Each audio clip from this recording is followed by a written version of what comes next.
making me do it. But it seems like there needs to be an increase so we can just pay the bills, let alone anything else. We had an ordinance, but then we didn't do the automatic increase. So we would bring it up. Yeah, it was up to 5%. I mean, what did RCAP recommend that we increase the They have rates? a difference. Even from, I mean, didn't we have one from the last time we raised Yeah, rates? no, And they're they talking told us history. that we had to raise them a But- certain amount each year? They gave us 3 options and we took the middle option. And it didn't include an annual increase? Not automatic. Not even a recommended annual increase? We have the range from 0 to 5%. Yeah, I'm not sure. I mean, they did have a percentage, probably 3% or something. Can't remember off the top of my head. Should be in the ordinance. Do we know what that recommended is? The one that reads for the water use. From last year? Copy of it, I don't have it signed up. As the last council.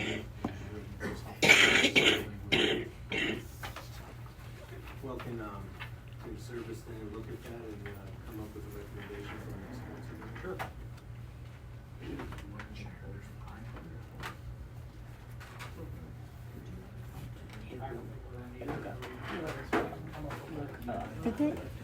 Did they make a decision on something? We can't hear.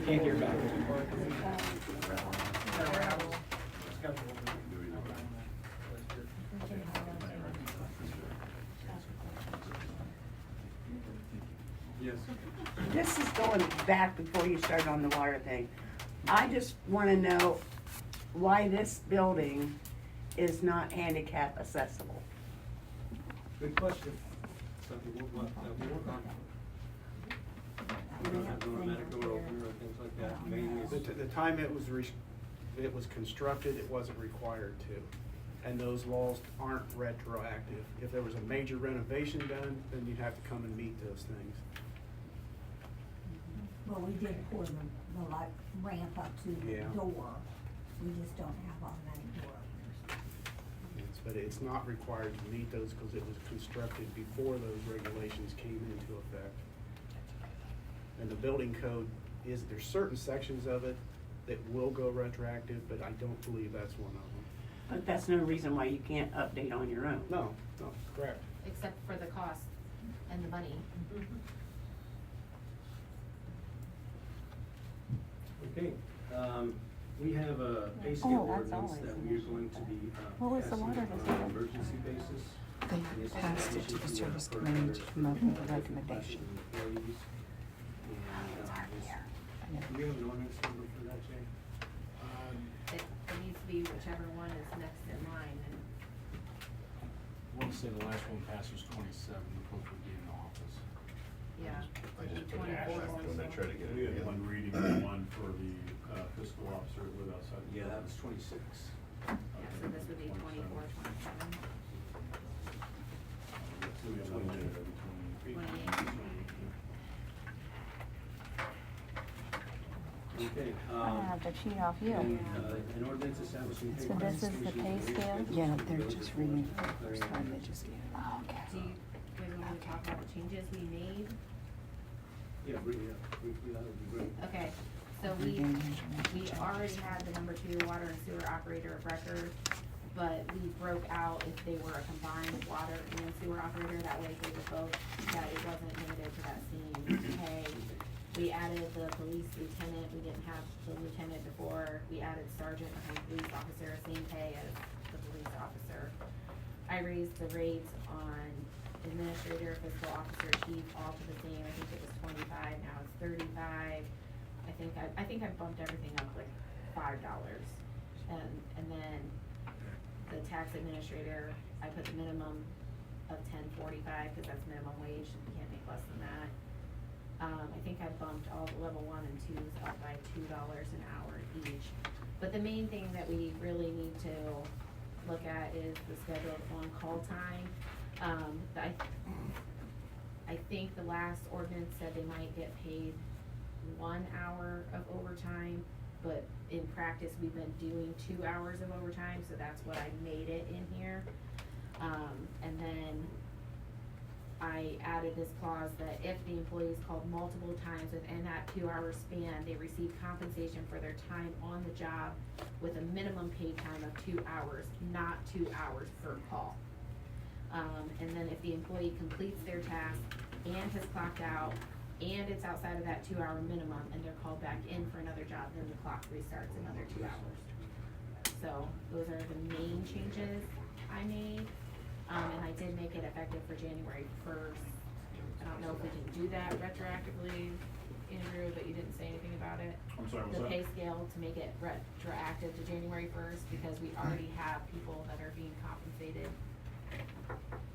above the ordinance. So it's not gonna involve any pay. No, per se, this is it's just increasing the ordinance so that we're within compliance of the pay rates that we've already Is that given. in the ordinance? That's retroactive. It says it's effective January 1st, Yeah, I think 2021. Okay. Okay, do I have a motion to suspend? I guess I have a question. Is the 2 hours call-in overtime, is that It if, is- is that if they have their 40 hours in? It, Can they have? the employees have already been being compensated at 1.5 times regardless of their hours If worked. they have a 30-hour week, they're still gonna get overtime for those call-in times? That's how they've been compensated already. So I don't know that it's fair to take that away if that's the standard we've already set. I mean, I don't disagree with you. It's just, I mean, Yeah. that's just Well, so what does everybody's that understanding what say? you're doing there. Do you It's not have to in Working that. overtime. Do you have to have so If they many have an 8-hour hours day. per pay period to qualify for overtime? This call-in information isn't in the handbook, so I I do think. know other villages do it that way, is to compensate them for having to come in and do their job when they're For supposed to being be on off. call, yeah. Well, I can understand that, but still, if a guy knows he's gonna be on call-in for the weekend, he might take a day off during the week just because he knows he'll probably get called in. I believe we do have policies that they use sick time and all comp time and vacation time has to be approved by a supervisor beforehand. And then also with this, I believe they will also be placed on a schedule for on-call rather than just being at random.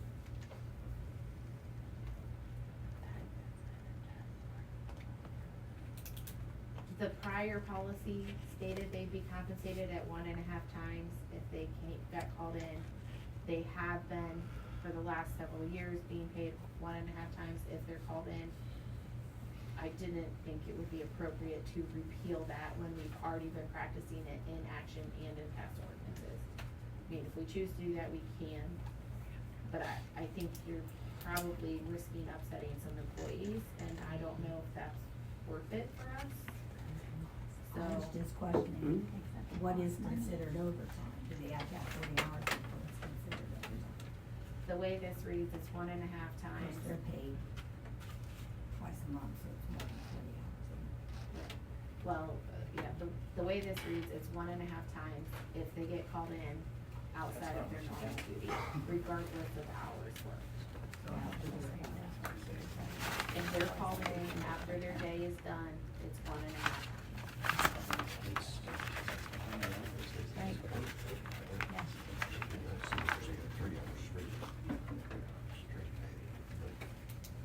Any other questions or comments? Okay, do I have a motion to suspend?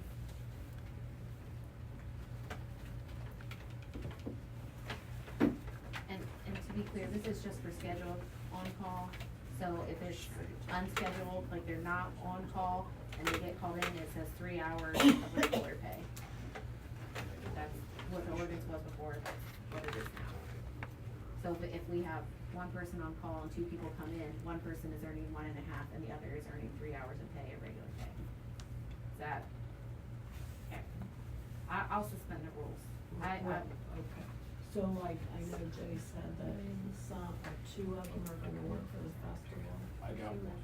Oh, got one. So will they be overtime then? Cause are they, No. are No, they they'll be on He will be 12? working his normal shift as 12 P to 8 P. Oh, okay, I was just wondering about that, so.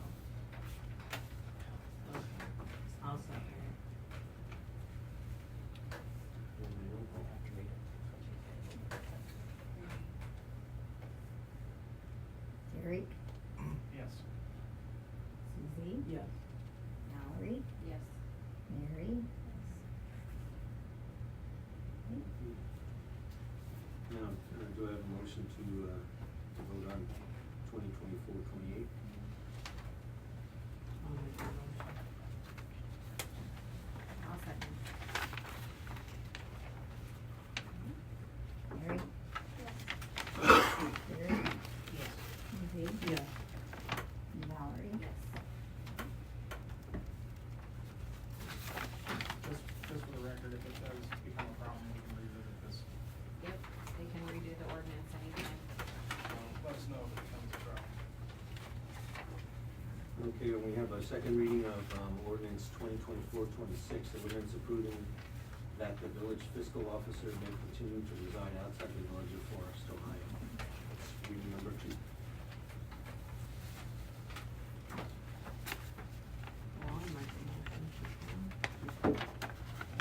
We have to wait for the third reading. Oh, well, come on, I'd rather. I need to go home and watch this debate, come on. Chloride, new business. We have two gentlemen here from. One more. Do you have a number on that one? Has Andrew reviewed it? Yeah, he Okay. drafted it. Well, I drafted it, he typed it. Oh, I guess I need to get copies. Yeah, that'd be great.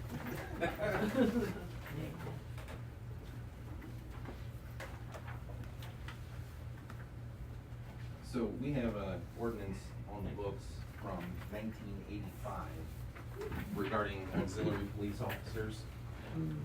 At that time, it was referred to as auxiliary police force. We don't really use that word anymore.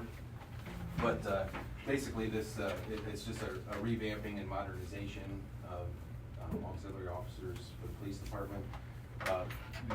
The intention is they are volunteers, not monetarily compensated, to help out with like the festival and other large events. They will always be in the office, in the company of a sworn officer. It's not required that they're sworn police officers, they're volunteers. In the verbiage in there, they don't, act on authority, they can't arrest people. It's basically just an extra set of eyes and ears and hands if necessary.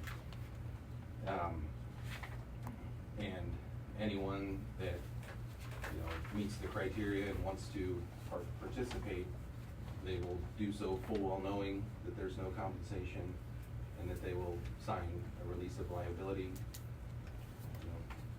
keeping us not liable for anything that would happen to them.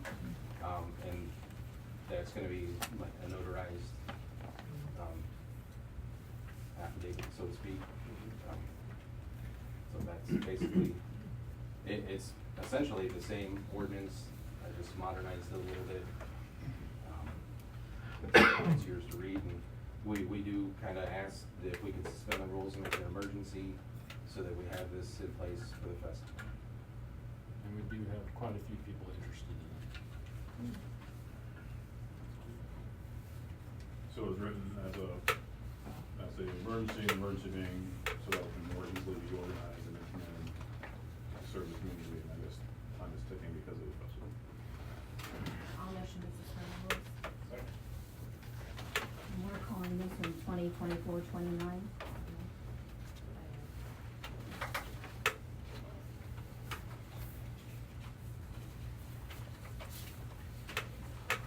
Mary? Yes. Valerie? Yes. Susie? Yes. Derek? Yes.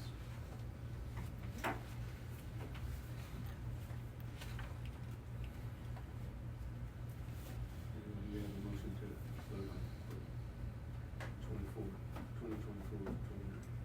So moved. Second.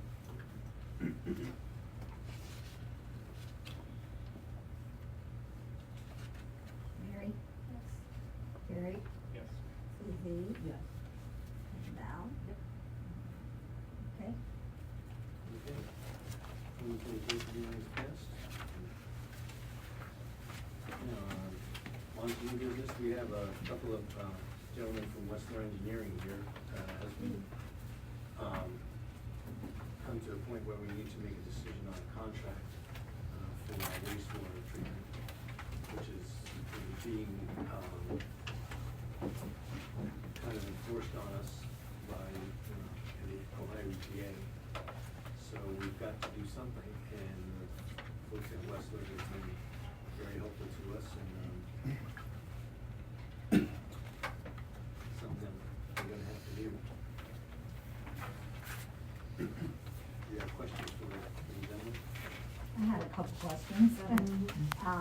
In reading some of it, when it is under the wastewater, we've got drinking water distribution listed under the deliverables, and then under the drinking water, we've got the wastewater listed underneath it. I think those are reversed from what they should be.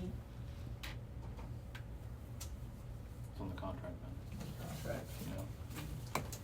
Well, and I still think that we're missing a part of this, cause we have amendment number 1 and amendment number 2, but not the original contract, cause we say add to the following paragraph, but I don't have the original contract to see what the full scope is.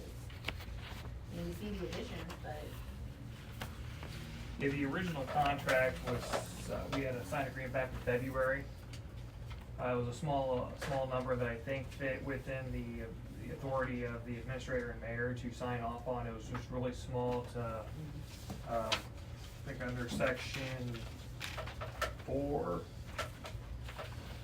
in this proposal, kind of details what that amount was $5,000. And that was essentially to cover a meeting with OEPA. Met with them twice officially, had other conversations in between there. Included us doing a quick overview of your NPDES permit flows, loadings going in and out of the lagoons. And then the first amendment, Amendment 1, covered, once we concluded that first hash, the EPA basically asked us, they wanted an official letter from the village acknowledging the new draft permit going into effect. And so that's what Amendment 1 was just drafting that letter and having that official response to OEPA. And so this here would be Amendment 2. so we've already paid the 5,000, I don't know if it's been but we've paid, already gotten the services for it, so we Yes. have to pay it if we haven't. correct. So no matter what, we owe you 5. That's the word paid. Huh? That's the word paid. I think we did. I'd have to look, I don't oversee the bill, Yeah. but, I'm pretty Yeah. sure. I'm pretty sure, I'm pretty sure you did. okay. I don't think we'd be it's sitting fine, here. I'm just saying, of the 218, we're already in at 5. Okay. And what section, man, were you talking about the water and wastewater being reversed? Because we do have GIS mapping as drinking water and wastewater. Right, Okay. but you just have the field collection data for wastewater, and then for the deliverables, instead of wastewater, you've got drinking water, then down below it, you've got drinking water with the field data, that's on 3 of 12, but then for deliverables, you got wastewater. Yeah, I see that. Better look next time, guys. And on page 2, you've got letter E and then number 3, and those two things read the same. I don't know why we would have to have that in there twice. Oh, yeah. Like, we shouldn't have E, we should just have 3. Whichever way they want it, but we don't need it twice.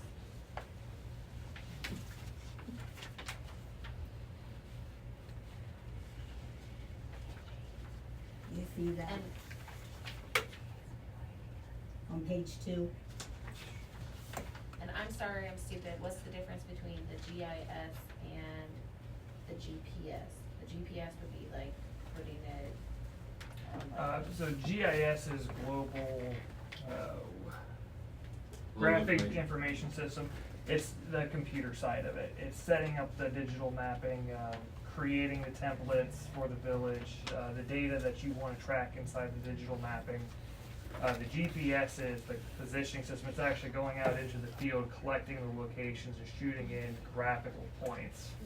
So they're kind of tied together. If you do the Correct. GPS, you have to do the GIS so that we have the computer component of it. Yep. So- GPS is really rich in numbers. GIS actually makes those numbers into something you can actually use. Right. So if we say we wanna do Article 1D, we also have to do Article 1B, so.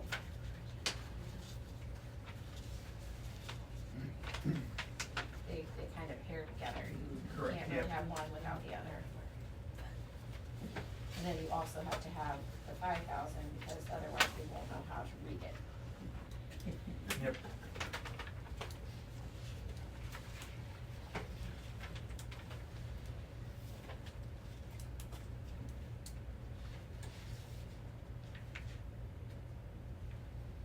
More discussion? Trying to find the better sheet. Questions? This is opportune time. So will we get a corrected one? Yeah, I can get one corrected tomorrow.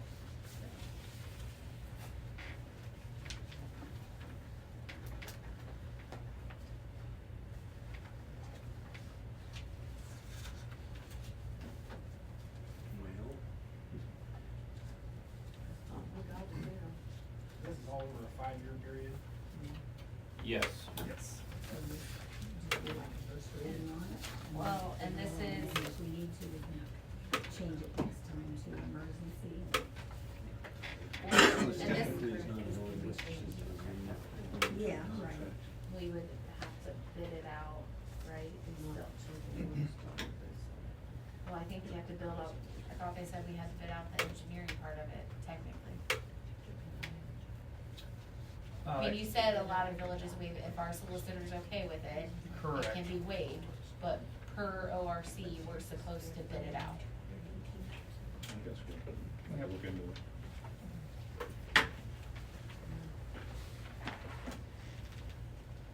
And the 218 can be taken in an interest-free loan through, That is correct.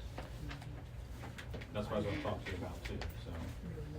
And remember, if you remember correctly, we were doing this as a time and materials Right. situation, which is very different from what normally happens as a lump sum. So if we don't spend $218,000, Right. you're not getting charged $218,000. right, Because we realize this is a kind of a unique situation that you all are in. We're trying to be fiscally conservative for you all as well. When does billing take place? As we go through the process, the billing is kicked out. Article 1B, $6,000 gets invoiced and so on. When that portion is completed. and we advance it on the interest-free loan. Correct. Where's the loan for? It's through the government, The loan is through the Ohio EPA. Ohio EPA, yeah. And in fact, I gave you some cheat sheets this time because I came better prepared than last time. So Derek and I apologize in advance, it's such small printing. I was told to keep it to one page, so, bring out your cheaters. I've got mine on. Yeah, so what we would do is this is a staggered process, friends. We would nominate Forrest for the loan. We would then go through, I would work with your fiscal clerk officer and go through and complete the application for the loan. That loan goes to Columbus, and then basically, because it's what's called a planning loan, they award that to you, that you draw out of to use for the things we were talking about, all the engineering stuff that has to get done. Once that loan is done, you have a 5-year payback period. However, by that point in time, we'll have gone to the next phase of this project, which is design. And again, the same processes apply there. You can take out a loan to do the design on the work, Also with the EPA. also with the Ohio EPA, and then that would then roll into, for another 5 years, which won't take that long to get the design done, because remember, you're under a 5-year window right now with the EPA to get this stuff figured out. So by June of 2029, what's called the MPPS permit, which is your license to use the, water system and produce and return wastewater into the system, into the natural system, expires on June 2029. If these conditions aren't met, the EPA will begin to fine the village pretty heavy-handedly. And so it'll quickly make things seem very bad. So we're trying to get ahead of what the EPA is wanting you to do. And again, the reason this proposal is rather dense is because there are several things here, as we mentioned last time we got together. And again, we put together kind of a task list, which is kind of the Cliff Notes version. I went to college during an era where we had Cliff Notes. There was no internet, so we had to use Cliff Notes to get through things. So the Cliff Notes version is much more simpler to read than all the contract language. It's what I like to use. So that's here as well, so you can go through it. Again, apologize for the small font.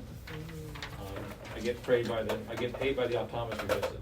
So the process is we go through these processes to grab these loans from the Ohio EPA. However, that is just one funding stream we would tap into.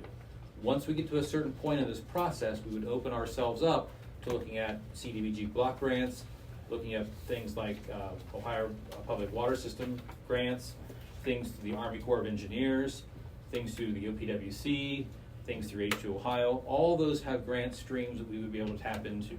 Plus principal forgiveness. And depending on how the EPA is feeling at the time, you know, their principal forgiveness, which basically is their fancy language for a loan or for a grant, could happen. We just don't know, and this is the rub about this whole thing. We have to do the engineering work before any of this gets started. It's like, as I said last time, it's like going to the doctor saying my knee hurts and just saying cutting your leg off. Well, let's do some physical therapy first. We have to diagnose the problem before we can fix it. So, I may be wrong, but I think the concern that is on all of our minds as council members is that we're pushing this debt off to future repayment, and what will our tax basis be when we go down that road? And I think the question is, what happens when this comes to repayment if we as a village can't afford to repay it? What happens? Like, literally, what happens? You're gonna come foreclose the town of the forest? Like, what happens? Well, you have 30 years once this is done. You have 30 years to pay everything back. So. Yeah, but we got some 30-year loans. You would work with RCAP on You would work this. with RCAP on this one. The state won't give you a loan that you can't pay, so Right. there would be another rate analysis that RCAP would perform, that's required by law for them to pass in order to give you a loan. And so they would look at, once we complete the PER and we have an idea on what construction costs would be and what improvements the village would like to move forward with, RCAP will then take our PER and start looking at design costs, construction costs, and then we'll start looking at the village's residents and what your current rate structure is, and they will devise a review around that. Because the bad news is this, rates are gonna have to go up. Right. I mean, that's the trouble. I think the sensitive thing is how, we're a small village. Right. So how high can rates reasonably go that our residents can continue to afford Right. to pay for water and sewer? And if we get to the point where the residents can't afford to pay, and we can't go forward with this, what do we do? Well, Literally. RCAP will need to do the rate analysis. That Yeah. will be the next call after all this starts, is to get RCAP down here to talk to you about this. Sounds like they have before. Yeah, they've done We'll need to it. revisit that again. I'm not sure when that took place. Was that prior COVID, during COVID? I know they were there, January, and then she came another meeting. so I'm saying, I know they came once when I was still on council the first time. Tony. So they're here like every 2 or 3 years. $1 million in debt yet on the water They plant. get to pick what they wanna do. Phase 2 and 3C. They don't have to do all 218. So, yeah, I mean, RCAP's going to be involved. And again, the goal is not to put you in that situation. And Right. the EPA, even though they seem scary, will be willing to work with you on this as best we can. I mean, they're not going to foreclose the town, but at the same time, you know, there's a certain amount of accountability that has to take place and stuff has to get done. They're not going to let you keep using the wastewater system you have after 2029. And the ramifications of that, Lagoons, or you mean the? I'm talking whatever the lagoon lift system, station the lagoon too. systems you have are failing. Right, so is the other And ones. if we do not, The air if those are not, well, that's a whole nother, Yeah. that's another sidebar. But the lagoon system is really the critical piece. That's the last treatment piece. The collection side, which takes it to the lagoon, is one component. Then you have the treatment side, which is the lagoon, okay? If we don't get it treated, it doesn't matter how it's being collected, because what EPA is most concerned about is how it's coming out of your lagoon. And if it's not meeting their limits by 2029, they will not They give will you- take over. They will take over. And they then we'll will- be subject to their rates and their decisions. Right, and their decisions, and their fines. And, you know, you mentioned about losing population, and I'm very sensitive to that, living in a small town. My sewer rates went up 150% when we did our separation, and it was quite a blow to the budget. But you have to figure out how to make it work. My understanding generally, when I've dealt with this in other situations, is that they can come in and say, this is what you have to do, you have to do X, Y, and Z, but they also then have to help you get the money to do it. Right. Because it's not, again, it's not fantasy world, someone's gotta pay these bills.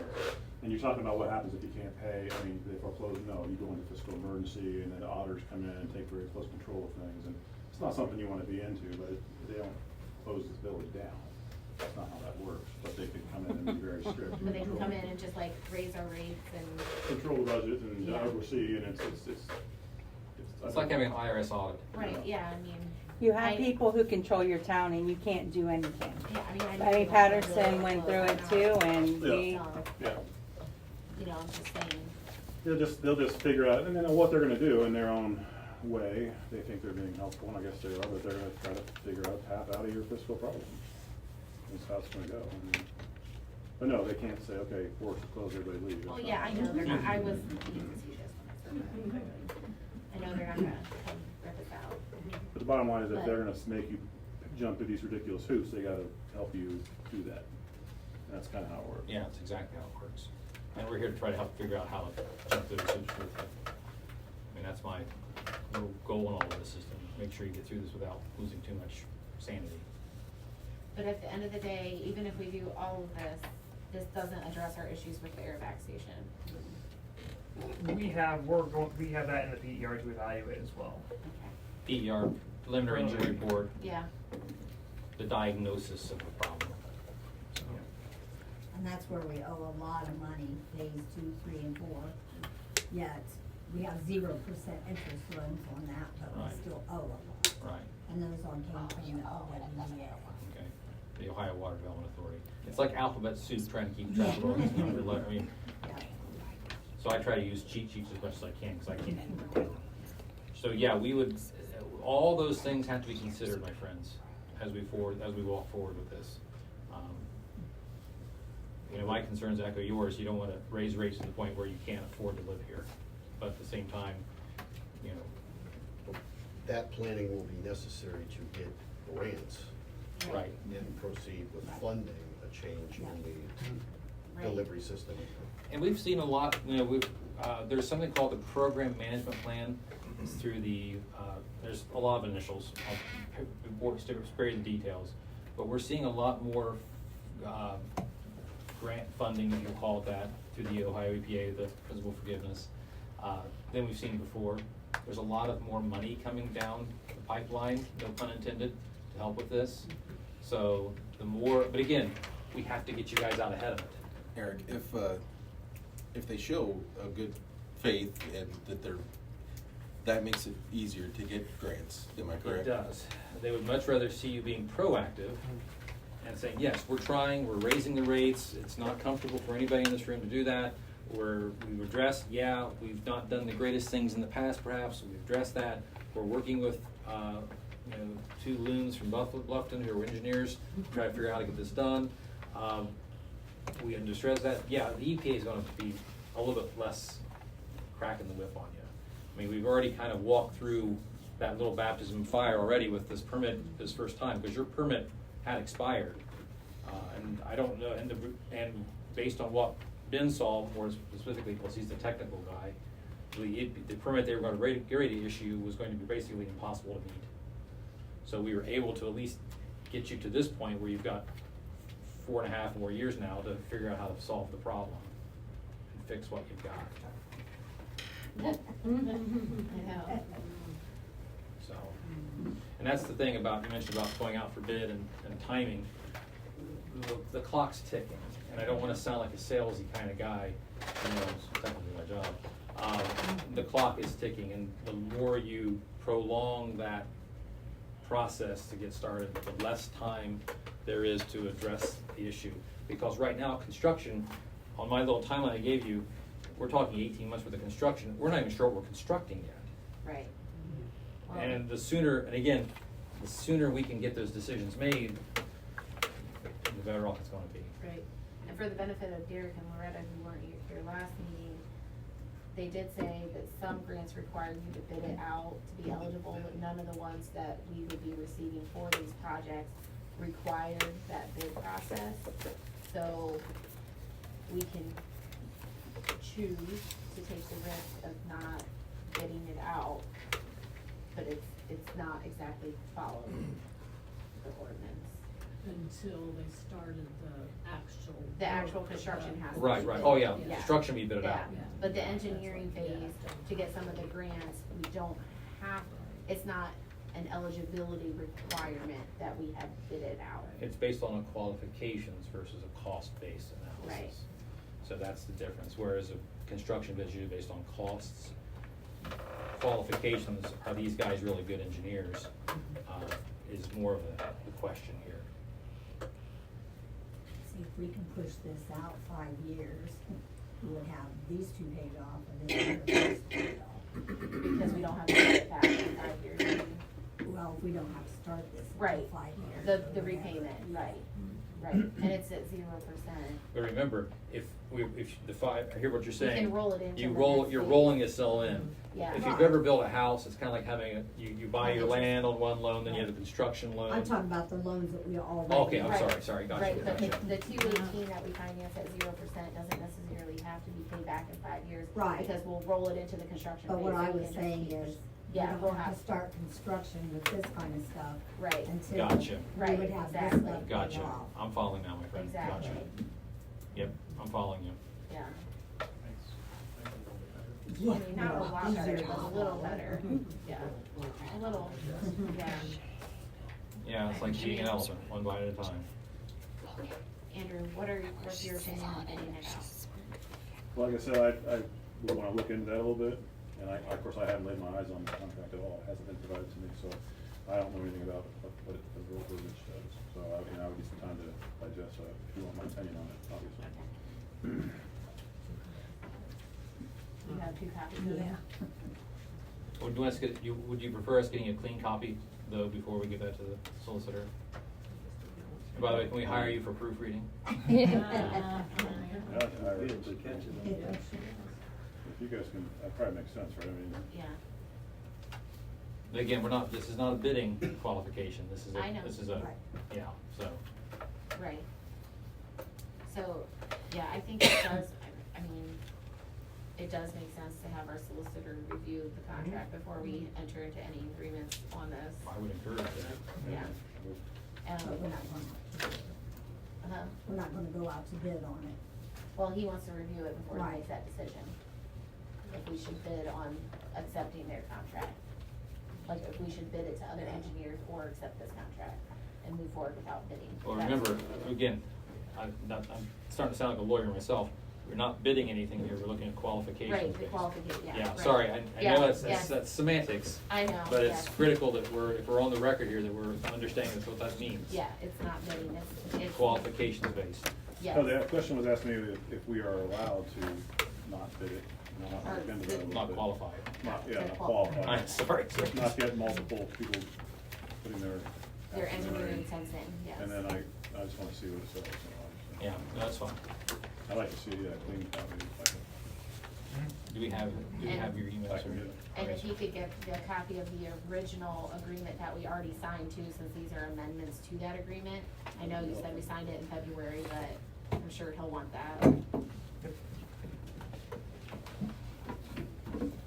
So, we let Andrew review this, what's our next steps? Like, Well, we have to. so we're pushing back a little bit here, I and that's understand. fine. What is the timeline?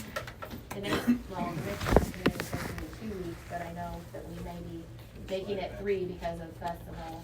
Okay. But we're meeting again in July. So we're now talking that we would not be able to start probably till August. Okay. That's compressing schedule. And that's fine. I mean, again, I don't sound all doom and gloom, but if there's an opportunity that we can get that done ahead of time, or, again, if you put this out for qualifications, you have to advertise it. Right. You have to advertise it for 2 weeks, But, and you have to allow for the cutoff date, and you have to see where that goes, so. but if Andrew's comfortable with moving forward without qualifications, Correct. does that still delay our timeline, or Whenever- if he- we're if he's accepting cool- it in July, then? Could we call for an emergency meeting? Yeah, you have to have a signed meeting, you all have to be in agreement with it. And then because I can't start any of the loan stuff until y'all are good with all this.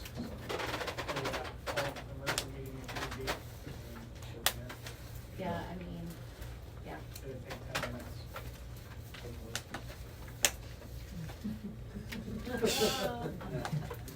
I saw that look. I don't trust.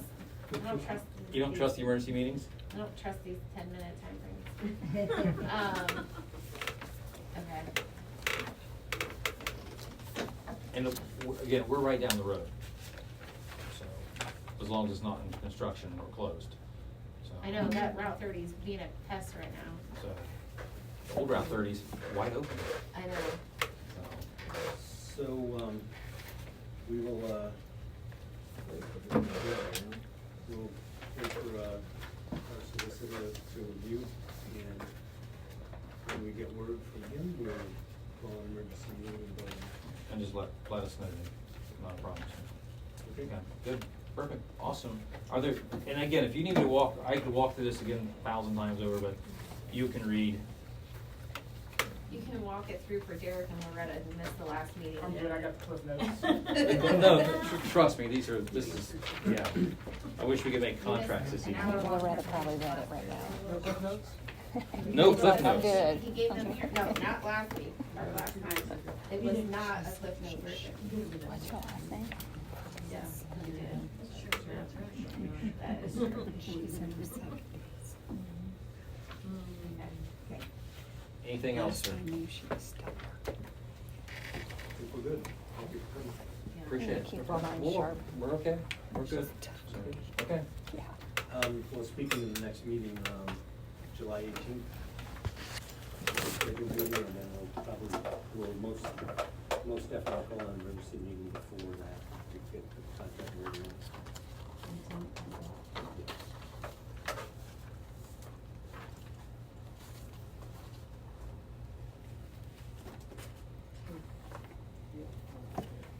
It's gonna be hard to fit in an emergency meeting with festival and 4th of July. So, just putting it on the record that I'm available on the 2nd and the 5th and 15th and 16th. And that is about my entire availability.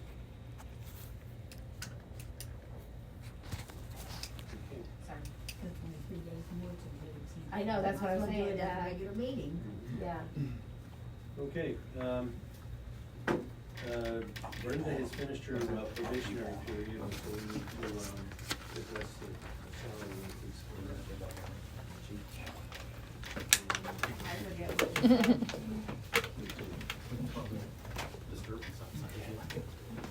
Do you remember what we said for Brenda's salary? Sorry, we were. Thanks, guys.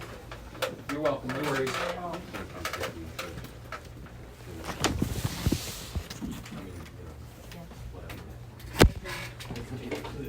I think that was what we agreed upon. That sounds right. It does sound right.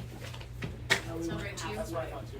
We went halfway, and then we do the rest after. Yeah. Yep. Yeah, I'm okay. I don't know if we need to motion that or. They needed some. And then some maybe we'll have to- I don't think it was an ordinance. Wages aren't raised. We have to fix, Brenda's pay increase as ordinance form. I don't think If it's so. within the range, I don't think it is. That's in the range. Yeah, it's in the range. Okay. Based on what we passed earlier today, it's in the range. So I think we just have to agree that we're going So to you're gonna do increase it, our. get a all in favor. Yeah. I mean, ordinance. Yeah, I would motion to increase her raise to or increase her pay to what was agreed upon. And which was I think $25. it was actually Monday was the, And backdated to Monday. was the time, I just, She's she's not here. Pay period in. Yeah, yeah, for the next pay cycle, 25 an hour. I would motion that. I will second.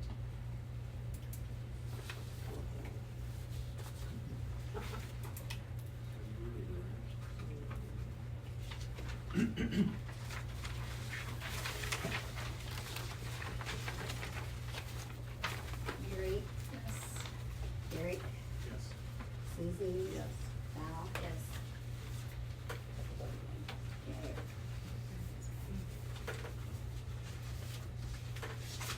Okay, on my, section here, we need to get some of our committees meeting, like, safety, I know services working on scheduling one, but we need to, get those, and we need to have minutes for those meetings too, so that they can be published. So, and that goes for all committees. Scooters and bicycles in traffic. Ears are ringing still, from the number of people that have expressed anger, over the kids that are running around, Because they have no loose. fear of cars. well, I guess that's me. Yep. So it has been brought to my attention, as soon as the weather broke and, you know, several weeks ago, even during the eclipse, we had some issues. And it's a certain group of youngsters. We have talked to them personally, we've talked to their parents. Yeah, I've talked to the parents too. Unfortunately, their parents aren't the most receptive to law enforcement, and